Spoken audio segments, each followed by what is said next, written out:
Hello साथियों, welcome to in classes. आज हम दिल्ली पुलिस कांस्टेबल का 2 दिसंबर का आफ्टरनून वाले शिफ्ट का पेपर सॉल्यूशन करेंगे। पिछली वीडियो जो हमने मॉर्निंग वाले शिफ्ट का पेपर सॉल्यूशन करवाया था, अब तक हमने आपको 10 सेट्स प्रोवाइड करवा दिए हैं। टोटल 38 सेट है, तो जल्दी ही आपको सारे सेट्स प्रोवाइड करवा दिए जाएंगे।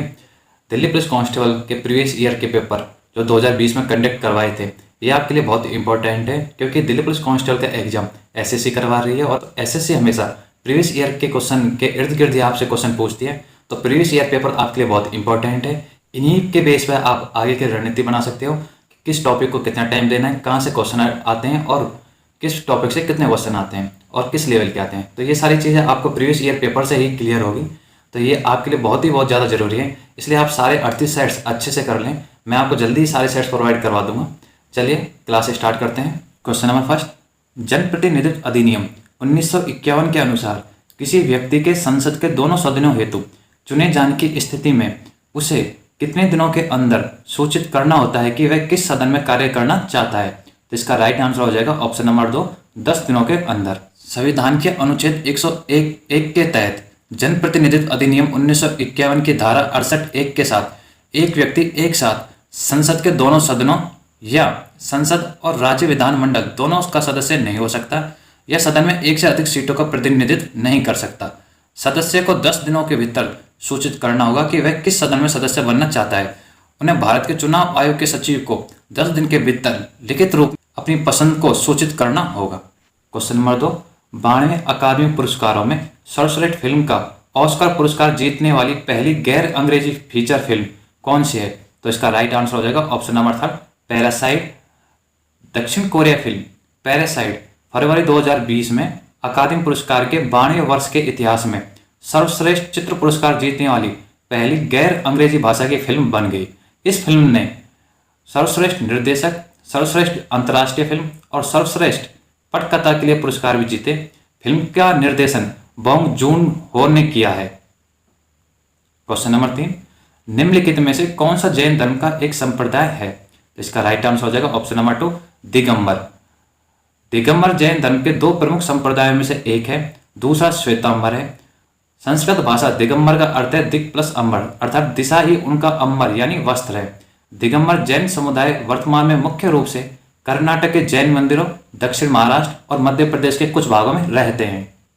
क्वेश्चन नंबर 4, भारत के प्रसिद्ध स्मारक के संदर्भ में निम्नलिखित में से कौन सा युग्म गलत है। तो इसका राइट आंसर हो जाएगा ऑप्शन नंबर 2, होशंग शाह का मकबरा, जो दिल्ली में स्थित नहीं है।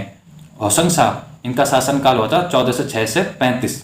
मध्य प्रदेश के मालवा सल्तनत के पहले औपचारिक रूप से नियुक्त सुल्तान थे। उन्होंने मध्य प्रदेश के मांडू से शासन किया। उनकी मृत्यु के बाद उनका मकबरा भी मांडू में बनाया गया था। होशंग शाह का मकबरा भारत का पहला संगमरमर से बना मकबरा माना जाता है। तो होशंग शाह का मकबरा कहाँ है? मांडू में, ना कि दिल्ली में। क्वेश्चन नंबर 5, खिलाड़ियों और उनसे संबंधित खेलों के संदर्भ में निम्नलिखित में से कौन सा युग्म सम्मिलित नहीं है।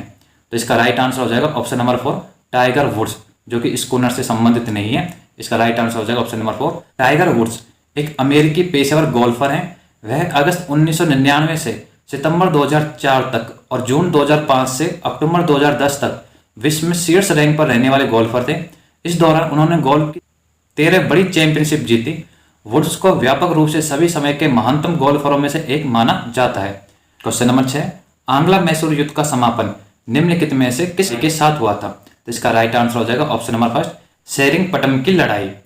सेरिंगपटम की लड़ाई 5 अप्रैल से 4 मई 1719 ब्रिटिश ईस्ट इंडिया कंपनी और मैसूर साम्राज्य के बीच चौथे एंग्लो मैसूर युद्ध के रूप में दोनों के बीच अंतिम टकराव था।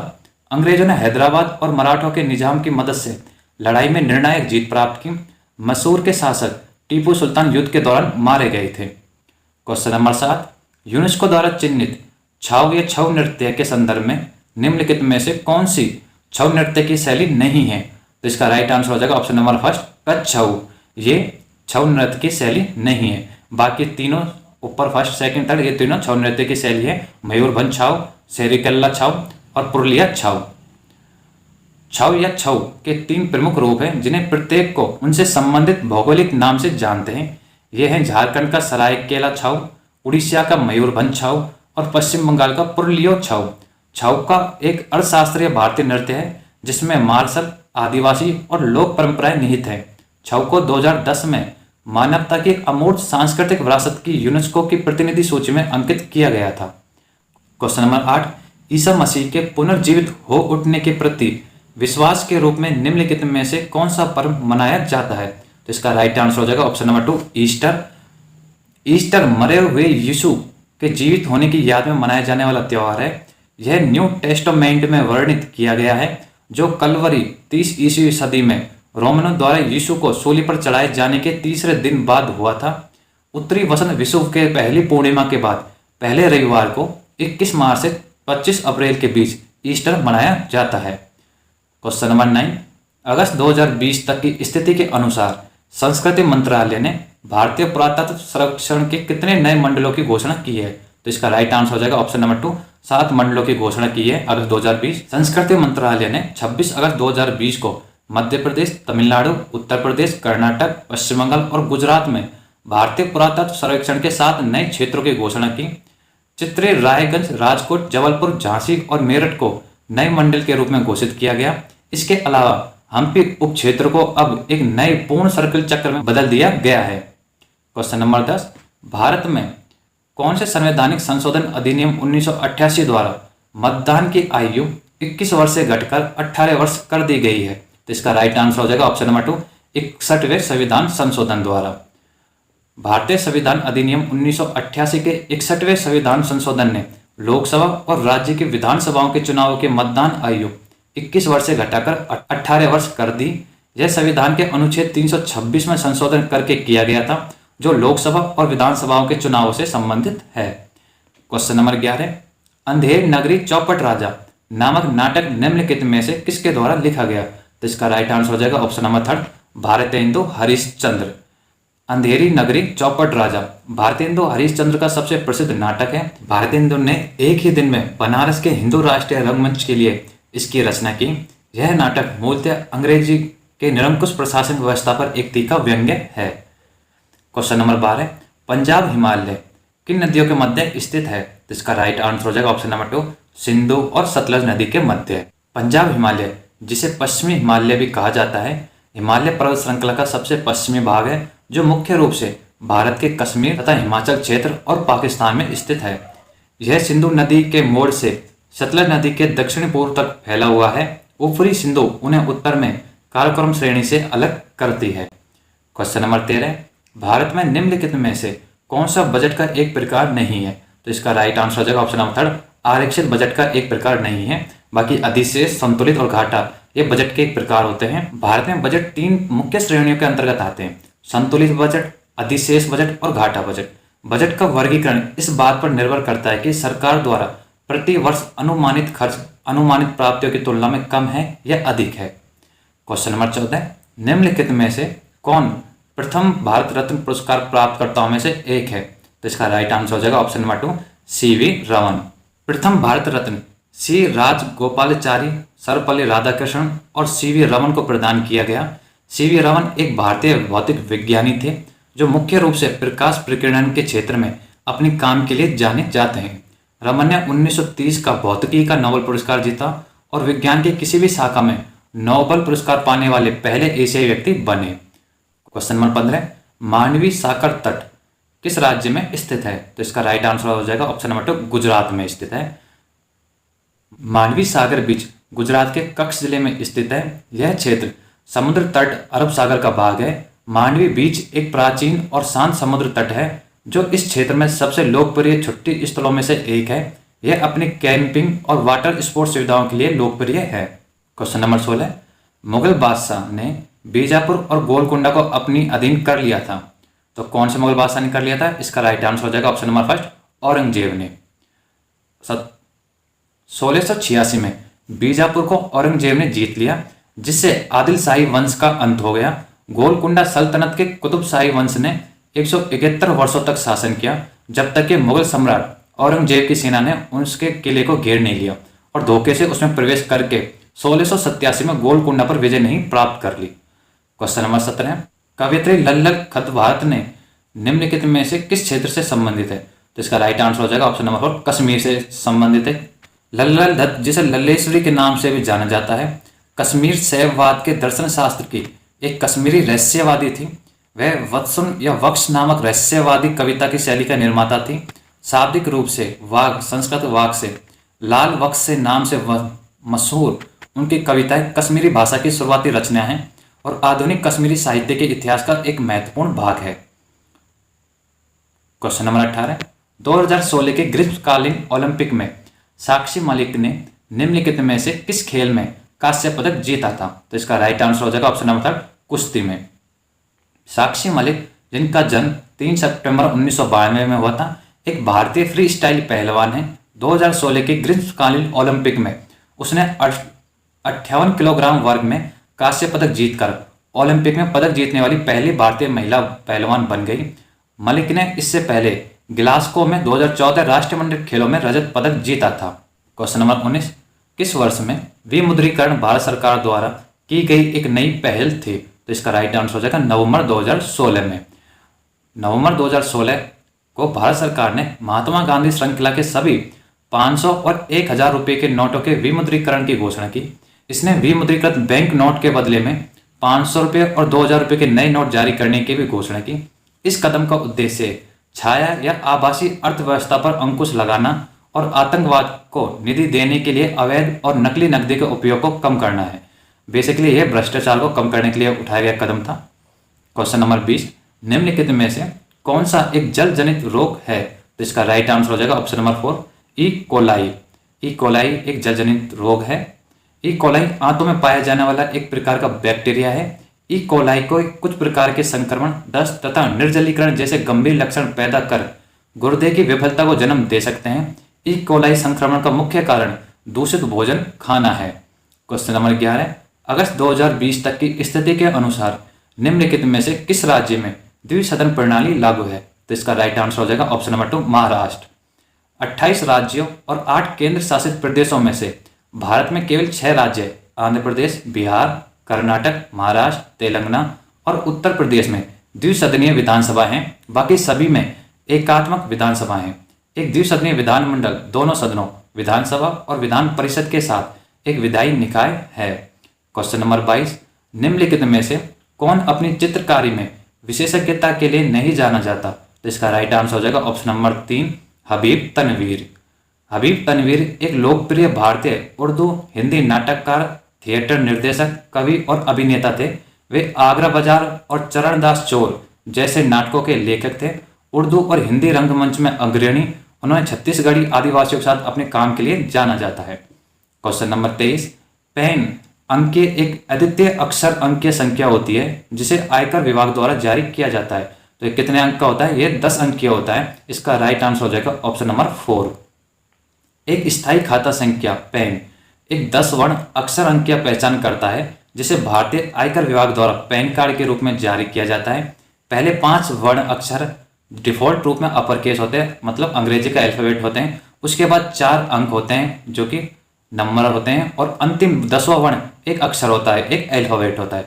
उदाहरण के लिए जैसे नीचे दिया हुआ है। क्वेश्चन नंबर 24, अगस्त 2020 तक की स्थिति के अनुसार गोवा से राज्यसभा हेतु आवंटित सीट की संख्या निम्नलिखित में से कितनी है? तो इसका राइट आंसर हो जाएगा option number 3, first, 1 seat. Goa से एक राज्यसभा सीट आवंटित है।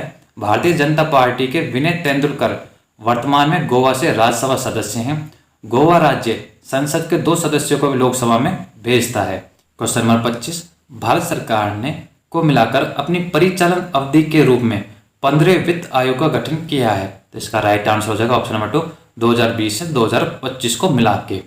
15वें वित्त आयोग का गठन 27 नवंबर 2017 को 1 अप्रैल 2020 से शुरू होने वाले 5 वित्तीय वर्षों के लिए करों और अन्य राजकोषीय मामलों को सौंपने के लिए सिफारिशें देने हेतु किया गया था।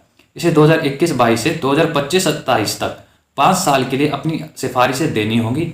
इसने 9 नवंबर 2020 को राष्ट्रपति को 2021-22 से 2025-26 की अवधि के लिए अपनी रिपोर्ट सौंपी। क्वेश्चन नंबर 26, निम्नलिखित में से कौन सा युग सम्मिलित नहीं है? तो इसका राइट आंसर हो जाएगा ऑप्शन नंबर 3, कल्हण रामचरितम। रामचरितम कल्हण ने नहीं लिखी है। कल्हण 12वीं शताब्दी के कश्मीरी विद्वान थे जिन्होंने राजतरंगिणी राजाओं की नदी में कश्मीर के इतिहास का लेखा जोखा दिया। उन्होंने 1148 और 1149 के बीच इसे संस्कृत भाषा में लिखा था। रामचरितम लगभग 1050 और 1150 के बीच पाल साम्राज्य के दौरान संध्याकर नदी द्वारा आर्य छंद में लिखी गई एक संस्कृत महाकाव्य कविता है। क्वेश्चन नंबर 27, कबड्डी के खेल में प्रत्येक टीम में कितने खिलाड़ी होते हैं? तो इसका राइट आंसर हो जाएगा ऑप्शन नंबर 4, 7। एक टीम में 7 खिलाड़ी होते हैं। क्वेश्चन नंबर 28, इलाहाबाद उच्च न्यायालय की पीठ निम्नलिखित में से किस स्थान पर स्थापित है? तो इसका राइट आंसर हो जाएगा ऑप्शन नंबर 3, लखनऊ में। इलाहाबाद उच्च न्यायालय प्रयागराज, जिसे पहले वर्तमान में प्रयागराज बोलते हैं और पहले इसे इलाहाबाद बोलते थे, में स्थित एक उच्च न्यायालय है जिसका उत्तर प्रदेश का अधिकार क्षेत्र है। इलाहाबाद उच्च न्यायालय का राज्य की प्रशासनिक राजधानी लखनऊ में एक स्थायी खंडपीठ है। इलाहाबाद उच्च न्यायालय की स्थापना 17 मार्च 1866 को हुई थी, जिसे यह भारत में स्थापित होने वाला उस समय का चौथा उच्च न्यायालय बन गया। क्वेश्चन नंबर 29, कश्मीरी कवि द्वारा लिखे गए विक्रमादित्य चरित में चालुक्य राजा विक्रमादित्य का वर्णन क्या है? इसका राइट आंसर हो जाएगा ऑप्शन नंबर 3, बिल्हण द्वारा लिखे गए विक्रमादित्य चरित में। विक्रमादित्य चरित एक स्थवन है जिसे बिल्हण ने अपने संरक्षक कल्याण के पश्चिमी चालुक्य राजा विक्रमादित्य छठे की प्रशंसा करते हुए लिखा। बिल्हण 11वीं शताब्दी का कश्मीरी कवि था। राजा विक्रमादित्य VI ने उन्हें विद्यापति के रूप में नियुक्त किया। क्वेश्चन नंबर 30, पंग लहाब सोल का पर्व प्रमुख रूप से संपूर्ण में मनाया जाता है। तो इसका राइट आंसर हो जाएगा ऑप्शन नंबर 3, सिक्किम में मनाया जाता है। पंग लहाब सोल सिक्किम का 3 दिवसीय त्यौहार है जो तीसरे चोंग्याल चागडोर नामग्याल द्वारा लोकप्रिय किया गया। पंग लहाब सोल सिक्किम के अधिष्ठात्र संरक्षक देवता माउंट खंगचेनजोंग को समर्पित है।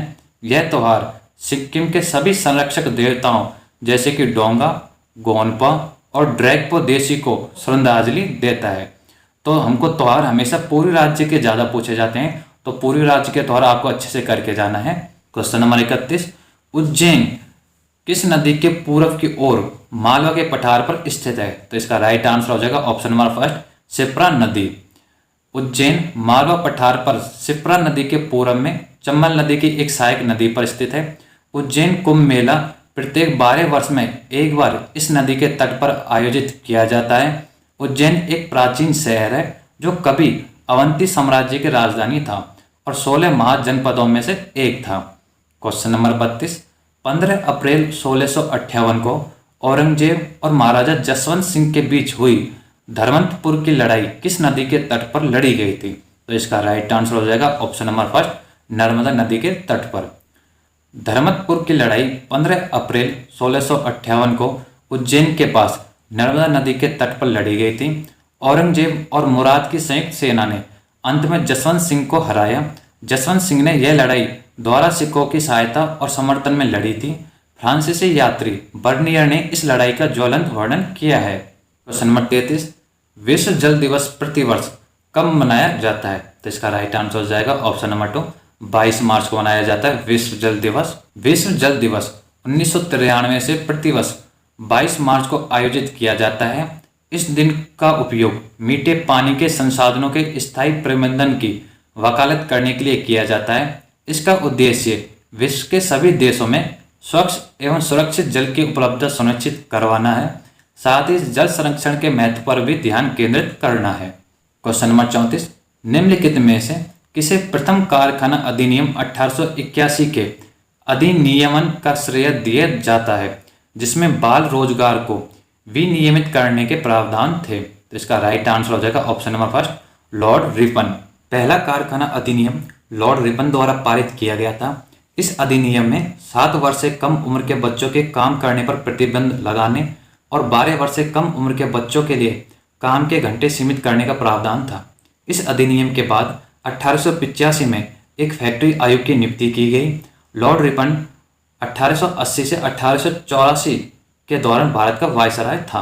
नंबर 35, एक स्थलीय पारिस्थितिकी प्रणाली में हरे पौधे अपनी पत्तियों पर पड़ने वाले सूर्य के प्रकाश की लगभग ऊर्जा ग्रहण करते हैं और इसे खाद्य ऊर्जा में परिवर्तित करते हैं। तो इसका राइट आंसर हो जाएगा ऑप्शन नंबर 2, 1% ऊर्जा का ग्रहण करते हैं। स्थलीय पारिस्थितिकी तंत्र में हरे पौधे सूर्य के प्रकाश की ऊर्जा का लगभग 1% अवशोषित करते हैं जो उनके पत्तों पर पड़ता है और प्रकाश संश्लेषण की प्रक्रिया द्वारा इसे खाद्य ऊर्जा में बदल देते हैं। जब हरे पौधे प्राथमिक उपभोक्ताओं द्वारा भोजन के रूप में ग्रहण किए जाते हैं तो ऊर्जा का एक बड़ा अंश पर्यावरण में ऊष्मा के रूप में चला जाता है। ग्रहण किए गए भोजन का औसत 10% अपने स्वयं के शरीर में बदल जाता है और अगले स्तर के उपभोक्ताओं के लिए उपलब्ध कराया जाता है। क्वेश्चन नंबर 36, काकरापार सिंचाई परियोजना किस नदी पर स्थित है? तो इसका राइट आंसर हो जाएगा ऑप्शन नंबर 3, तापी नदी पर। काकरापार परियोजना गुजरात में सूरत से 80 किलोमीटर की दूरी पर काकरापार के पास तापी पर स्थित है। यह परियोजना गुजरात सरकार द्वारा वित्त पोषित है। 1950 में इस बांध की अवधारणा की गई थी जो 1954 में पूरा हुआ था। इस परियोजना का निर्माण आसपास के क्षेत्रों में सिंचाई सहायता प्रदान करने के साथ साथ नियमित बाढ़ को रोकने के लिए किया गया था। क्वेश्चन नंबर 37, कोरोमंडल का मैदान भारत की किस दिशा में अवस्थित है? तो यह दक्षिणी दिशा में अवस्थित है।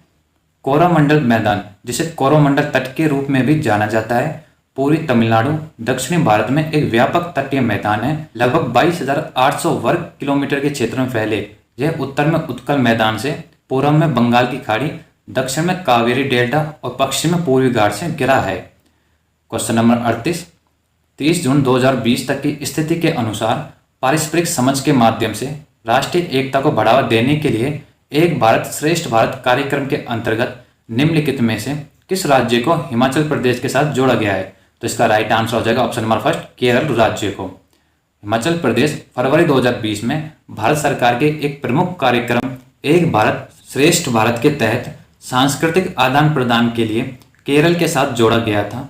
एक भारत श्रेष्ठ भारत कार्यक्रम विभिन्न क्षेत्रों के लोगों के बीच सांस्कृतिक आदान प्रदान स्थापित करने का एक अवसर प्रदान करता है जो मानव बंधन को मजबूत करने और राष्ट्र निर्माण के लिए एक आम दृष्टिकोण प्रदान करता है। क्वेश्चन नंबर 39, ओलंपिक का प्रतीक जो पूरे विश्व में ओलंपिक के छल्लों के रूप में प्रसिद्ध है, करोड़ों लोगों के लिए ओलंपिक का दृश्यमान राजदूत है।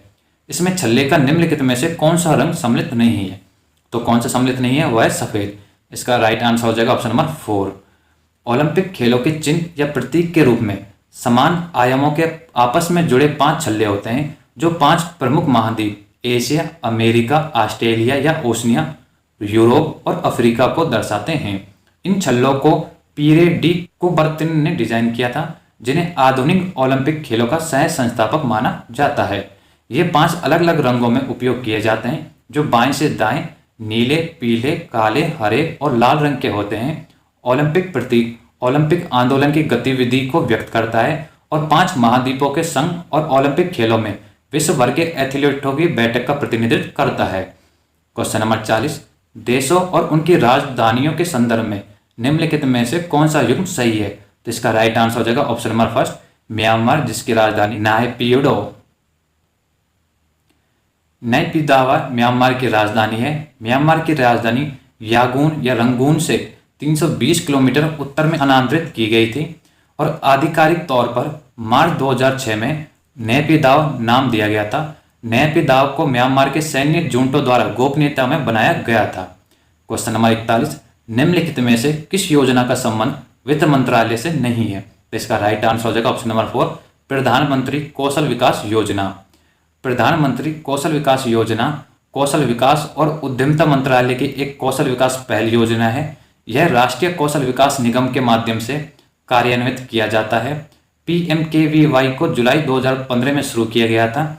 इस योजना का उद्देश्य ऐसे लोगों को रोजगार उपलब्ध कराना है जो कम पढ़े लिखे हैं या बीच में स्कूल छोड़ देते हैं। उन्हें संगठित करके उनके कौशल को निखार करके उनकी योग्यता अनुसार उन्हें रोजगार देना है। क्वेश्चन नंबर 42, किसी ग्रह का रंग निम्नलिखित में से किस गुण के द्वारा निर्धारित होता है? तो इसका राइट आंसर हो जाएगा ऑप्शन नंबर 2, इसके पृष्ठ का तापमान द्वारा। तारों और ग्रहों के रंगों की सीमा या परिसर होती है जो उनकी सतह के तापमान का प्रतिनिधित्व करते हैं। यह वीन के नियम के कारण जो बताता है कि जब किसी वस्तु पर ताप बढ़ाया जाता है तो वस्तु से उत्सर्जित ऊर्जा के अधिकतम मान के बाद और अधिक ताप बढ़ाने पर तरंग दैर्ध्य घटती जाती है तथा दिए गए ताप पर इस तरंग दैर्ध्य का मान परम ताप के व्युत्क्रमानुपाती होता है। उनका रंग दृश्य स्पेक्ट्रम के उस भाग से निर्धारित होता है जहां विकिरण की चरम मात्रा उत्सर्जित होती है। क्वेश्चन नंबर 43, मानव विकास सूचकांक 2019 के अनुसार भारत का स्थान है। तो भारत का स्थान है 129वां। दिसंबर 2019 में संयुक्त राष्ट्र विकास कार्यक्रम UNDP द्वारा जारी 2019 मानव विकास सूचकांक पर 189 देशों में से भारत 129वें स्थान पर था। नॉर्वे, स्विट्जरलैंड, आयरलैंड ने शीर्ष 3 पदों पर कब्जा कर लिया। 2020 के HDI ह्यूमन डेवलपमेंट इंडेक्स में भारत 131वें स्थान पर है। क्वेश्चन नंबर 44, भारत के महान्यायवादी अटॉर्नी जनरल के रूप में नियुक्त होने के लिए आवश्यक योग्यता कितनी है? तो इसका राइट आंसर हो जाएगा ऑप्शन नंबर 2, सर्वोच्च न्यायालय के न्यायाधीश के बराबर। जिस व्यक्ति को अटॉर्नी जनरल के रूप में नियुक्त किया जाता है उसे सर्वोच्च न्यायालय के न्यायाधीश नियुक्त किए जाने की योग्यता होनी चाहिए। इसका मतलब है कि उन्हें भारत का नागरिक होना चाहिए और 5 वर्ष तक किसी उच्च न्यायालय का न्यायाधीश या 10 साल तक किसी उच्च न्यायालय का अधिवक्ता होना चाहिए। यह राष्ट्रपति के राय में एक प्रख्यात न्यायविद होना चाहिए। क्वेश्चन नंबर 45, 14वीं शताब्दी में निम्नलिखित में से कौन सा यात्री भारत आया था? तो इसका राइट आंसर हो जाएगा option number 4, Ibn Battuta. Ibn Battuta Morocco का एक मुस्लिम विद्वान था जो 14वीं शताब्दी में मोहम्मद बिन तुगलक के शासनकाल के दौरान भारत आया था। वह 1333 से 1347 ईस्वी तक भारत में रहे। इनकी पुस्तक रहेला मोहम्मद बिन तुगलक के शासनकाल और भारत की भौगोलिक, आर्थिक और सामाजिक परिस्थितियों पर प्रकाश डालती है। क्वेश्चन नंबर 46, निम्नलिखित में से क्या एक गुणसूत्र संबंधी विकार है? तो इसका राइट आंसर हो जाएगा ऑप्शन नंबर 4, डाउन संलक्षण। डाउन संलक्षण या डाउन सिंड्रोम एक आनुवंशिक विकार है जो असामान्य कोशिका विभाजन के कारण गुणसूत्र 21 की अतिरिक्त पूर्ण या आंशिक प्रतिलिपि के रूप में होता है। यह शारीरिक और मानसिक विकास में देरी और विकलांगता का कारण बनता है। इसे ट्राइसोमी 21 के नाम से भी जाना जाता है। क्वेश्चन नंबर 47, अगस्त 2020 में निम्नलिखित में से किसका संरक्षण बेहतर बनाने के लिए भारत, बांग्लादेश, नेपाल और म्यांमार के विशेषज्ञ एकत्रित हुए? तो इसका राइट आंसर हो जाएगा ऑप्शन नंबर 4, डॉल्फिन का संरक्षण के लिए।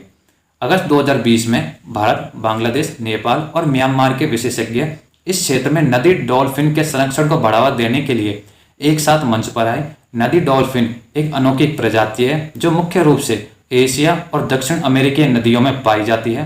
यह तेजी से लुप्त हो रही है। गंगेय डॉल्फिन भारत का राष्ट्रीय जलीय जीव है।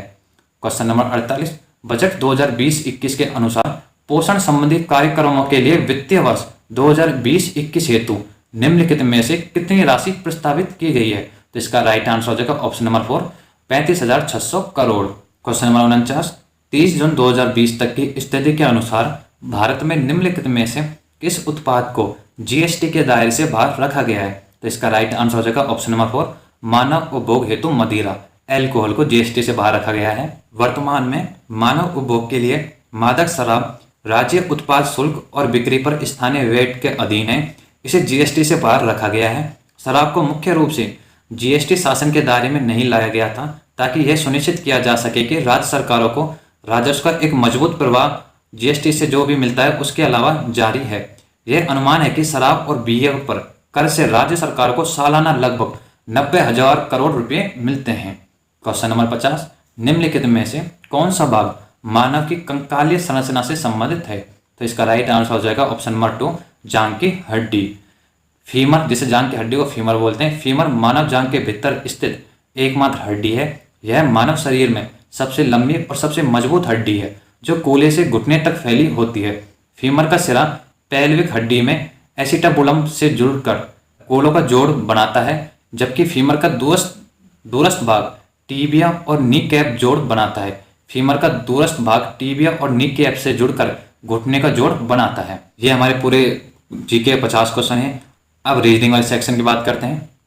रीजनिंग के 25 क्वेश्चन आते हैं। क्वेश्चन नंबर 1, यदि दर्पण को दी गई आकृति के दाईं ओर रखा जाए तो दर्पण में निर्मित सही प्रतिबिंब का चयन कीजिए। तो इसका जो राइट आंसर आएगा वो आएगा ऑप्शन नंबर 3। आप इसको साइड में दाईं ओर दर्पण रखेंगे तो जो चित्र बनेगा वो ऑप्शन नंबर 3 जैसा बनेगा, क्योंकि दर्पण चित्र में होता है कि राइट का लेफ्ट, लेफ्ट का राइट दिखता है, जबकि ऊपर का नीचे, नीचे को ऊपर नहीं दिखता। इसलिए इसका राइट आंसर हो जाएगा ऑप्शन नंबर 3। क्वेश्चन नंबर 2, निम्न संख्या श्रृंखला में प्रश्नवाचक चिन्ह के स्थान पर दिए गए विकल्पों में से कौन सी संख्या आएगी? 93, 95, 98, 103, 110। तो 93 प्लस 2 ऐड हो रहा है तो 95 है, फिर प्लस 3 ऐड होके 98, फिर प्लस 5 ऐड होके 103, फिर 103 में प्लस 7 ऐड हो रहा है, फिर 110। तो 2, 3, 5, 7 ये कौन सी सीरीज बन रही है? ये बन रही अभाज्य संख्याओं की। तो 7 के बाद जो अभाज्य संख्या आएगी वो 11 आएगी।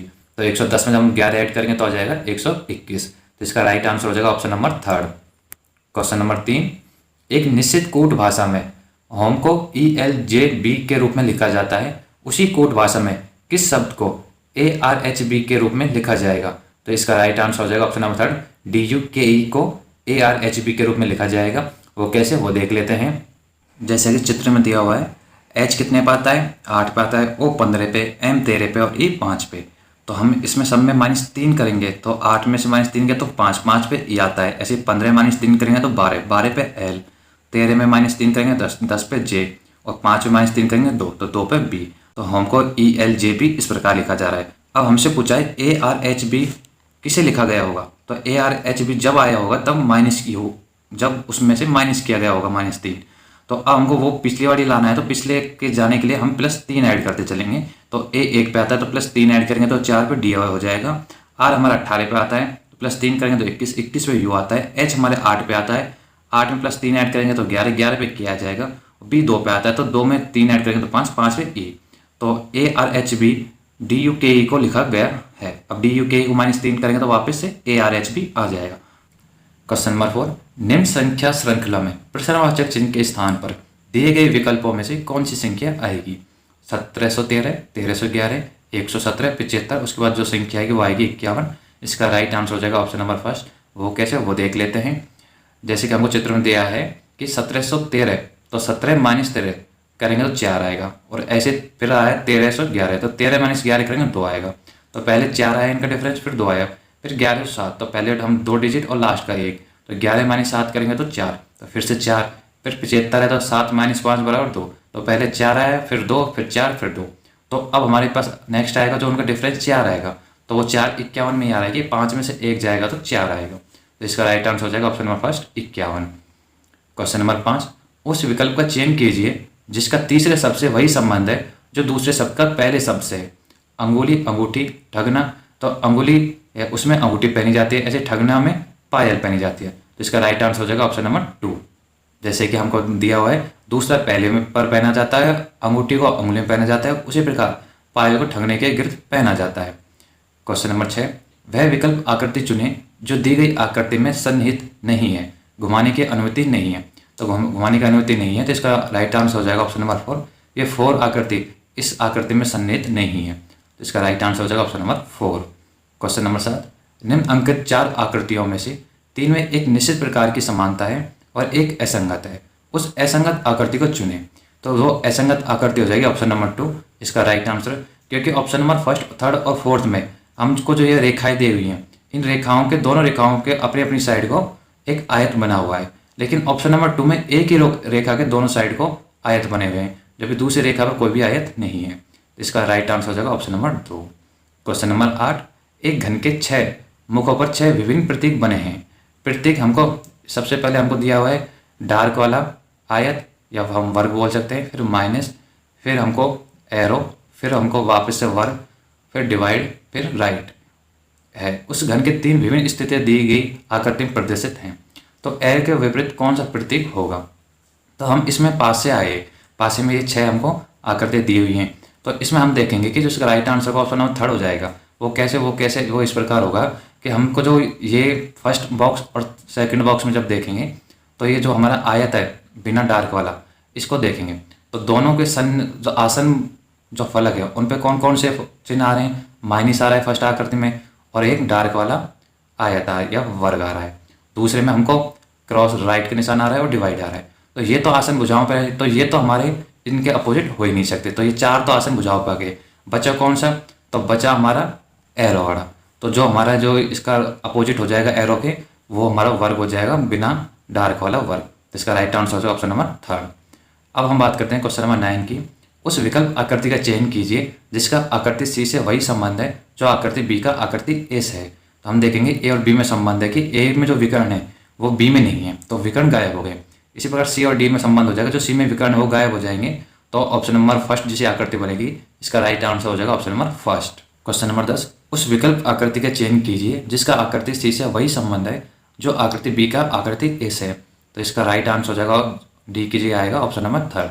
वो इसमें ये पैटर्न फॉलो हो रहा है, ए और बी में संबंध ये है कि जो ए में जो सबसे छोटा सा है वो आयत हमको, आयत है या वर्ग जो भी हम बोल सकते हैं, तो मिडिल में वर्ग दिया है तो सबसे छोटा वो बी में सबसे बड़ा हो गया, और जो बीच वाला है पंचकोण वाला तो वो वैसे की वैसी है, या पंचभुजा वाला वो वैसे की वैसी है, और सबसे बड़ा जो हमारा षटकोण था वो हट गई है। तो ऐसे सी और डी में हो जाएगा। सी में जो मिडिल में त्रिभुज है तो त्रिभुज बड़ी आकृति हो जाएगी, और फिर बीच वाली आकृति उसके बीच में आ जाएगी। तो इसका जो राइट आंसर हो जाएगा ऑप्शन नंबर 3 हो जाएगा।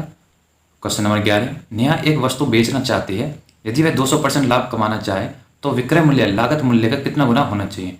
तो इसका सीधा सा ये हम थोड़ा बेसिक सवाल है कि लागत मूल्य से जब हम विक्रय मूल्य 3 गुना होगा तब जाकर 200% लाभ होगा। अगर हमसे 300% लाभ पूछता तो विक्रय मूल्य लागत मूल्य का 4 गुना होता। अगर हमसे 100% लाभ कमाना चाहता तो विक्रय मूल्य लागत मूल्य से 2 गुना होता। तो इसका राइट आंसर हो जाएगा ऑप्शन नंबर 1 3 गुना। क्वेश्चन नंबर 12, वर्गों के उस विकल्प का चयन कीजिए जो दिए गए वेन आरेख द्वारा सर्वश्रेष्ठ ढंग से निरूपित किया जाता है। तो इसमें तीनों वेन आरेख में जो हमको ये वर्ग दिए हुए हैं या फिर हमको जो ये सर्किल दिए हुए हैं अलग अलग है, तो मतलब तीनों में आपस में कोई संबंध नहीं है। तो महिला पत्नी शिक्षक, तो पत्नी और महिला एक हो सकती हैं, पत्नी महिला कम से कम दोनों में महिला होती है, वही तो पत्नी होती है, तो इनमें संबंध नजर आ रहा है। और शिक्षक भी हो सकती है महिला। फूल गुलाब कमल, ये फूल गुलाब और कमल फूल होते हैं, इनमें भी संबंध है। एशिया बांग्लादेश ढाका, तो इसमें भी संबंध है। बांग्लादेश एशिया में आता है और ढाका बांग्लादेश की राजधानी है। बूढ़ा दुल्हन बच्चा, ये तीनों अलग अलग चीज़ हैं। बूढ़ा है वो अलग है, दुल्हन अलग है और बच्चा अलग है। तो इसका राइट आंसर हो जाएगा ऑप्शन नंबर 4। क्वेश्चन नंबर 13, एक कागज को निम्न चित्रों के अनुसार मोड़ा और काटा गया, खोले जाने पर ये कैसे दिखाई देगा। तो ये कैसे दिखाई देगा, ये ऑप्शन नंबर 4 जैसा दिखाई देगा। ये आप घर पे प्रैक्टिकल करके देख सकते हो कागज को लेके। तो इसका राइट आंसर हो जाएगा ऑप्शन नंबर 4। क्वेश्चन नंबर 14, उस वेन आरेख का चयन कीजिए जो दिए गए वर्गों के मध्य संबंध का सर्वश्रेष्ठ निरूपण करता है। उद्योग, श्रमिक, मशीनें, तो इसमें उद्योग में श्रमिक भी होते हैं, मशीनें भी होती हैं, लेकिन श्रमिक मशीन अलग अलग चीज़ें हैं। तो ऑप्शन नंबर 2 इसका राइट आंसर हो जाएगा। बड़ा बड़ा सर्किल है वो उद्योग हो जाएगा, और उसमें अंदर जो छोटे सर्किल है श्रमिक और मशीनें हो जाएंगे। क्वेश्चन नंबर 15, उस विकल्प आकृति का चयन कीजिए जो दी गई आकृति में प्रश्नवाचक चिन्ह के स्थान पर आएगी और पैटर्न को पूर्ण करेगी। तो इसमें जो पैटर्न पूर्ण करेगी वो ऑप्शन नंबर 2 वाली करेगी। इसका राइट आंसर हो जाएगा ऑप्शन नंबर 2। ऑप्शन नंबर 2 को जब इस पर रखेंगे तो कैसी आकृति बनेगी, वो कुछ इस प्रकार बनेगी जैसे कि चित्र में दिया हुआ है। क्वेश्चन नंबर 16, उस समुच्चय का चयन कीजिए जिसकी संख्याओं के मध्य वही संबंध है जो निम्न समुच्चय की संख्याओं के मध्य है।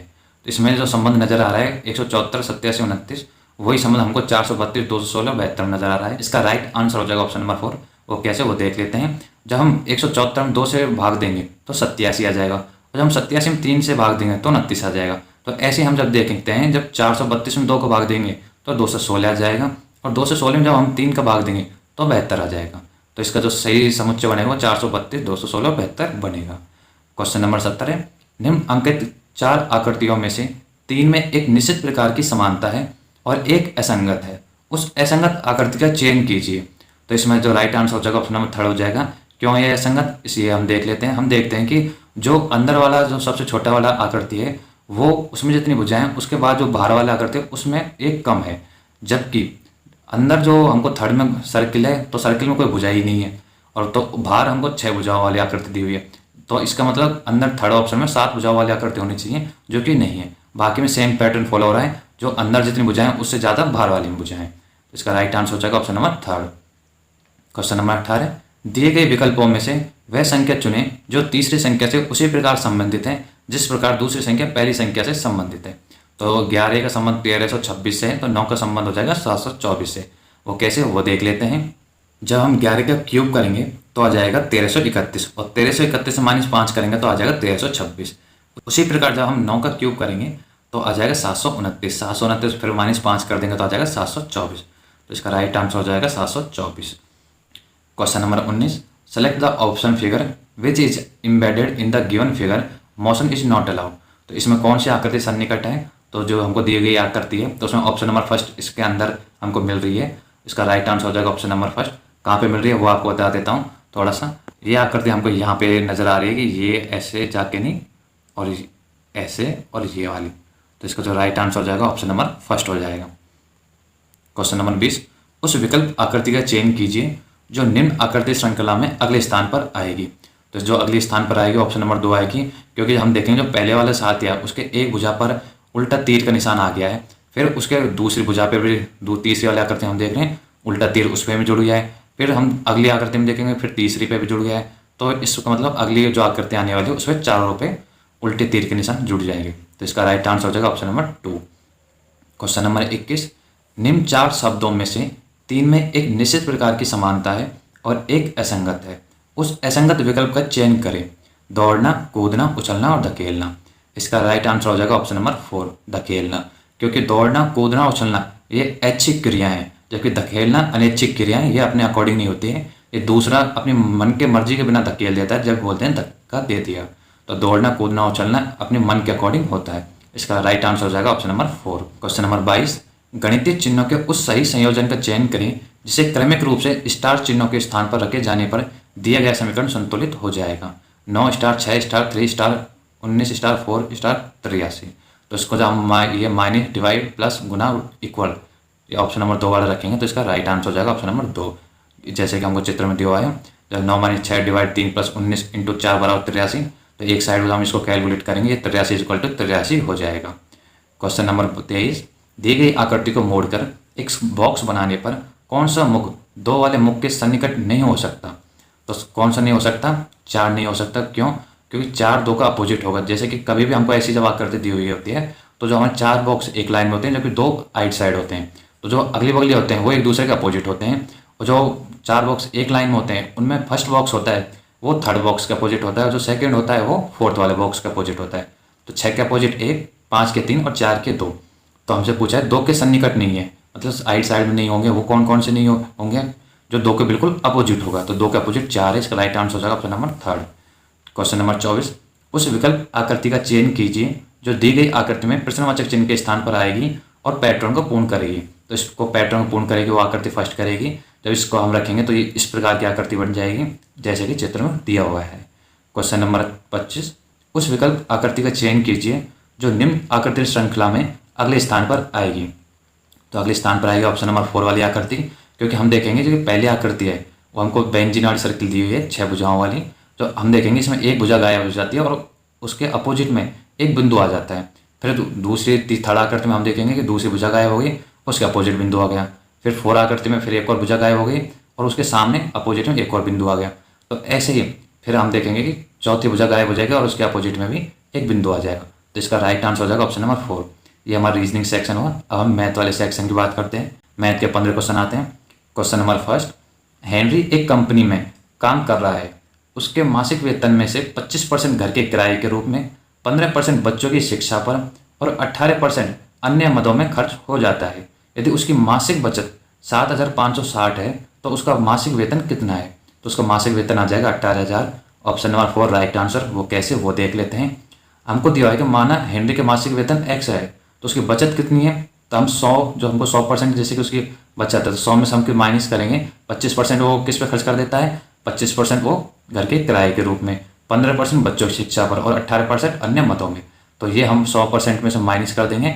तो माइनस करने में 42% बचा, तो उसकी बचत है 42%। अब हमको दिया हुआ है कि जो 42% है वो कितना है? मासिक वेतन का। तो x का 42% हमको दिया हुआ है 7,560, कि उसकी बचत है 7,560। तो हम इसको कैलकुलेट करेंगे तो x की वैल्यू निकल के आ जाएगी 18,000 रुपये। तो इसका राइट आंसर हो जाएगा ऑप्शन नंबर 4। क्वेश्चन नंबर 2, एक दुकानदार अपनी वस्तुओं पर क्रय मूल्य से 32% अधिक मूल्य अंकित करता है। वह 3/5 वस्तुओं को अंकित मूल्य पर, 1/5 वस्तुओं को अंकित मूल्य पर 20% की छूट देते हुए और शेष वस्तुओं को अंकित मूल्य पर 40% की छूट देते हुए बेचता है। उसका लाभ या हानि प्रतिशत क्या होगा? तो उसका लाभ प्रतिशत होगा 16.16%। इसका राइट आंसर हो जाएगा ऑप्शन नंबर 1। वो कैसे, वो देख लेते हैं। माना वस्तु का क्रय मूल्य 100 रुपये, तो वस्तु का अंकित मूल्य कितना हो जाए? क्योंकि वो 32% अधिक अंकित करता है अंकित मूल्य, तो 100 + 32 बराबर 132 रुपये वो अंकित करता है। ये हमारा अंकित मूल्य हो गया। अब हमको प्रश्न अनुसार 3/5 वस्तुओं का विक्रय मूल्य, तो कितना हो जाए? 3/5 वस्तुओं का विक्रय मूल्य 3/5 इंटू 132, क्योंकि 132 विक्रय मूल्य पर बेचता है, तो यह आ जाएगा 79.2 रुपये। अब हमको आगे दिया हुआ है कि 1/5 वस्तुओं को विक्रय मूल्य पर 20% की छूट पर देता है, तो उनका विक्रय मूल्य क्या हो जाएगा 1/5 वस्तुओं का? तो 1/5 इंटू 132, 20% छूट देने पर क्या रेट बची? 80%, तो 80/100, तो ये आ जाएगी 21.12 रुपये। अब शेष वस्तुओं को, अब शेष कितनी वस्तु बची? जब उसने 3/5 और 1/5 वस्तु बेच दे तो 1 - 3/5 - 1/5, तो ये निकल के आ जाएगा टोटल बची वस्तु 1/5। अब 1/5 वस्तुओं जो शेष बची हैं उसको वह विक्रय मूल्य पर 40% छूट पे देता है। तो 1/5 वस्तुओं का विक्रय मूल्य कितना हो जाएगा, 1/5 इंटू अंकित मूल्य 132 पर 40% छूट देने पर कितना बचा, 60%। तो 60%, तो 1/5 इंटू 132 इंटू 60/100 यह आ जाएगा 15.84 रुपये। तो कुल विक्रय मूल्य कितना हो गया, 79.2 प्लस 21.12 प्लस 15.84, तो टोटल हो गया 116.16 रुपये। तो लाभ प्रतिशत हो जाएगा 116.16 माइनस 100, तो बराबर 16.16%। क्वेश्चन नंबर 3, एक ऋण का भुगतान 5,808 की 2 समान वार्षिक किस्तों में किया जाता है। यदि चक्रवृद्धि ब्याज की दर जिसकी गणना वार्षिक तौर पर होती है 10% वार्षिक है, तो ऋण की कुल राशि कितनी है। तो ऋण की कुल राशि हो जाएगी 10,080। इसका राइट आंसर हो जाएगा ऑप्शन नंबर 2। वो कैसे वो देख लेते हैं। अब समान वार्षिक किस्त 5,808 रुपये के, तो ऋण की कुल राशि कितनी हो जाएगी, 5,808 upon 1 plus r/100 plus 5,808 upon 1 plus r/100 की पावर 2। तो जो इसको हम कैलकुलेट करेंगे, तो ये कैलकुलेट करेंगे तो ये आ जाएगा 10,080, क्योंकि ये फॉर्मूला होता है जो हमको किस्त दे, समान किस्त दी हुई होती है तो किस्त अपॉन 1 प्लस r/100 जो r दर होती है, प्लस फिर किस्त अपॉन 1 दूसरी किस्त के लिए किस्त अपॉन 1 प्लस r/100 की पावर 2। तो इसका जो निकल की वैल्यू आएगी 10,080 रुपये। क्वेश्चन नंबर 4, एक 3 मीटर 50 सेंटीमीटर लंबी और 4 मीटर ऊंची दीवार पर समान आकार के वर्गाकार टाइल्स को लगाया जाना है। पूरी दीवार को ढकने के लिए संभावित रूप से अधिकतम कितने टाइल्स की आवश्यकता होगी। तो कितने की होगी, वो होगी 56 टाइल्स की। इसका राइट आंसर हो जाएगा ऑप्शन नंबर 2। वो कैसे, वो देख लेते हैं। लंबाई हमको 3 मीटर 50 सेंटीमीटर, तो टोटल कितनी होगी 350 सेंटीमीटर, क्योंकि 1 मीटर में 100 सेंटीमीटर होते हैं, तो ये टोटल हो गया 3 मीटर में 300 प्लस 50, तो 350 सेंटीमीटर। ऊंचाई 4 मीटर है, तो ये सेंटीमीटर निकालेंगे तो ये होगा 400 सेंटीमीटर। 350 तथा 400 का में से पे मतलब एचसीएफ निकाल लेंगे तो ये आ जाएगा हमारा 50।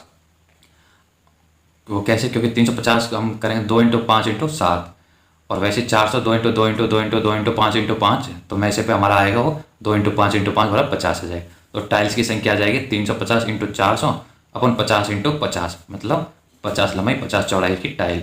तो ये आ जाएगा टोटल 7 इंटू 2 56। इसका राइट आंसर हो जाएगा 56। क्वेश्चन नंबर 5, एक गाय 20.5 मीटर लंबी भुजा वाले एक वर्गाकार घास के मैदान के एक कोने में खूंटे से बंधी है। रस्सी की लंबाई 10.5 मीटर है। घास के मैदान के उस भाग का क्षेत्रफल कितना होगा जिसमें गाय घास नहीं चर सकती। तो इसका राइट आंसर हो जाएगा ऑप्शन नंबर 2, 333.625। वर्गाकार मैदान का क्षेत्रफल होता है कितना, वर्ग का क्षेत्रफल ए स्क्वायर तो 20.5 का वर्ग बराबर 420.25।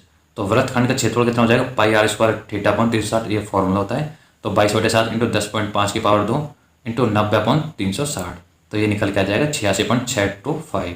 तो अब इस क्षेत्रफल कितना हो जाएगा, इसमें से हम घटा देंगे टोटल वर्गाकार मैदान क्षेत्रफल में से, तो 420.25 माइनस 86.625, तो ये आ जाएगा 333.625 मीटर स्क्वायर। तो इसको वो नहीं चढ़ सकती, जब चढ़ने वाला भाग कितना हो जाएगा 86.625।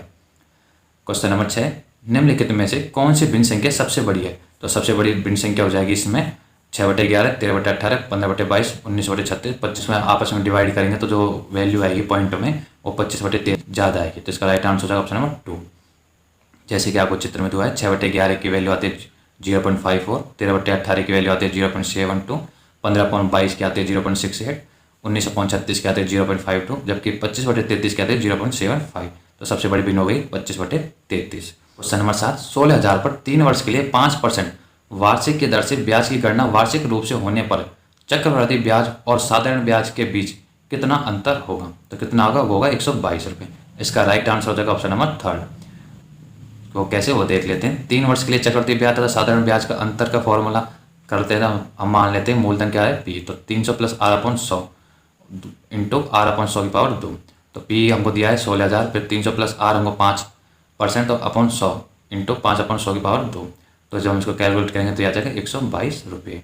हमको दिया है 3 वर्ष के लिए चक्रवृद्धि ब्याज तथा साधारण ब्याज का जो फॉर्मूला होता है अंतर का, वो होता है पी मतलब मूलधन into 300 plus r/100 into r/100 की पावर 2। ये हमारा फॉर्मूला होता है जब 3 वर्ष के लिए हमको टाइम दिया हो और चक्रवृद्धि ब्याज और साधारण ब्याज के बीच में हमको अंतर पूछे और r गिवन हो। जो हमको यहाँ पे r दिया हुआ है कितना 5%, तो इसमें जो वैल्यू पुट करके जब हम इसको कैलकुलेट करेंगे तो आ जाएगा 122 रुपये। क्वेश्चन नंबर 8, एक परीक्षा में छात्रों के एक समूह के अंकों का औसत 64 है। यदि 20% छात्रों के अंकों का औसत 91 और 25% छात्रों के अंकों का औसत 31 रहा हो तो शेष छात्रों के अंकों का औसत क्या होगा? तो इसका राइट आंसर हो जाएगा 69.2। वो कैसे, वो देख लेते हैं। मानक छात्रों की संख्या 100 है, तो प्रश्न अनुसार 100 छात्रों के कुल अंक कितने हो जाएंगे? 64 × 100 बराबर 6400। तो शेष छात्रों को कुल अंक कितना हो जाएगा? टोटल हमको माइनस कर देंगे। 6400 माइनस 20 को कितना है? 20% कितने? 91। तो 20 × 91। फिर हमको दिया है 285 नहीं है, हमको यहाँ पे दिया है 25%। तो 25% का कितना है? 25 × 31। तो हम जो इसको कैलकुलेट करेंगे तो ये आ जाएगा 6400 माइनस 20 × 91 1820 और 25 × 31 करेंगे तो 775। तो हो जाएगा 3805 निकल के आ जाएगा। तो शेष छात्रों का औसत अंक कितना हो जाएगा? 3805 अपॉन, क्योंकि 20% और 25% 45% का तो आ गया, तो शेष कितने? 55 लोगों का आ रहा है। तो 3805 में 55 का डिवाइड करेंगे तो यह आ जाएगा 69.18। तो शेष छात्रों का औसत अंक हो जाएगा 69.18। Question number 9। 9 सेंटीमीटर त्रिज्या वाली कांच की एक ठोस गोलाकार गेंद को पिघलाकर 3 mm त्रिज्या वाली कांच की छोटी छोटी ठोस गेंदें बनाई गई हैं। बनी हुई छोटी गेंदों की संख्या कितनी होगी? तो इसका राइट आंसर हो जाएगा ऑप्शन नंबर 2 27,000। वो कैसे, वो देख लेते हैं। माना छोटी गेंदों की संख्या n है, तो n इंटू छोटे गेंद का आयतन बराबर बड़े गेंद का आयतन। तो n into 4/3 pi r cube बराबर 4/3 pi r cube. R small छोटे गेंद का आयतन और आर, क्योंकि आयतन तो इक्वल ही होगा। जब बड़े गोले को हम छोटे छोटे गेंदों में टुकड़े कर देंगे तो आयतन तो इक्वल होगा, तो इसलिए हम इक्वल कर देंगे। अब n इंटू 3 की पावर क्यों? क्योंकि छोटा आर की हमारी वैल्यू 3 दी हुई है, लेकिन बड़े आर की वैल्यू हमको 9 सेंटीमीटर, तो इसको हम किस में चेंज कर लेंगे? mm में। तो 9 इंटू 10 की पावर 3 हो जाएगी। तो n की वैल्यू निकल के आ जाएगी 27,000। Question number 10। एक मशीन के मूल्य में प्रति वर्ष 25% की दर से मूल्य ह्रास होता है। यदि दूसरे वर्ष और तीसरे वर्ष के अंत में इसके मूल्य के बीच 24,000 का अंतर हो तो पहले वर्ष के अंत में मशीन का मूल्य कितना होगा? इसका राइट आंसर हो जाएगा ऑप्शन नंबर फर्स्ट 1,28,000। वो कैसे, वो देख लेते हैं। माना मशीन का मूल्य p रुपये, दूसरे वर्ष के अंत में मशीन का मूल्य कितना हो जाएगा? दूसरे वर्ष के लिए p इंटू 1 माइनस 25/100 की पावर 2। तो ये आ जाएगा p इंटू 3/4 की पावर 2 बराबर 9p/16। अब तीसरे वर्ष के अंत में मशीन का मूल्य कितना हो जाएगा? ये आएगा p इंटू 1 माइनस 25/100 की पावर क्यूब। तो p इंटू 3/4 की पावर क्यूब, तो 27p/64। तो ये आ जाएगा। जब हम इसको अब हम आगे करेंगे प्रश्न अनुसार, 9p/16 माइनस 27p/64 बराबर हमको दिया है 24,000। जब हम इसको कैलकुलेट करेंगे तो p की वैल्यू आ जाएगी हमारे पास 1,70,667 रुपये। तो पहले वर्ष के अंत में मशीन का मूल्य कितना हो जाएगा? इसका हम p की वैल्यू पुट करके जब कैलकुलेट करेंगे तो ये आ जाएगा, कितना आ जाएगा? 1,28,000। Question number 11।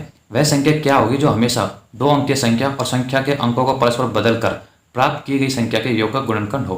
तो इसका राइट आंसर हो जाएगा ऑप्शन नंबर थर्ड 11, क्योंकि इन संख्याओं को 2 अंकीय संख्या ही, जब इस अंकों को हम आपस में बदलेंगे तो योग का गुणनखंड क्या हो जाएगा? जैसे कि माना संख्या 10x + y, अंकों को पलटने पर बनी संख्या 10y + x, तो 10x + y + 10y + x।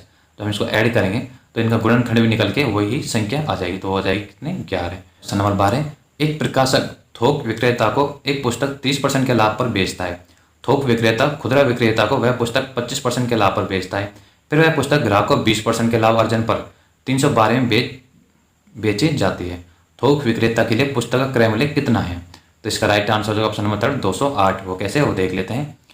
मानव प्रकाशक के लिए पुस्तक का मूल्य x रुपये है, तो x रुपये प्रश्नानुसार पहले x को उसने 30% लाभ पे बेचा तो 130% हो जाएगा। फिर उसने अगले ने उसको 25% लाभ पे बेचा तो उसे 125% हो जाएगा। फिर उसने 20% तो उसका भी 120%, वो इक्वल हो जाएगा 312 के, जो कि लास्ट में बेचा गई वस्तु 312 में बेची गई है।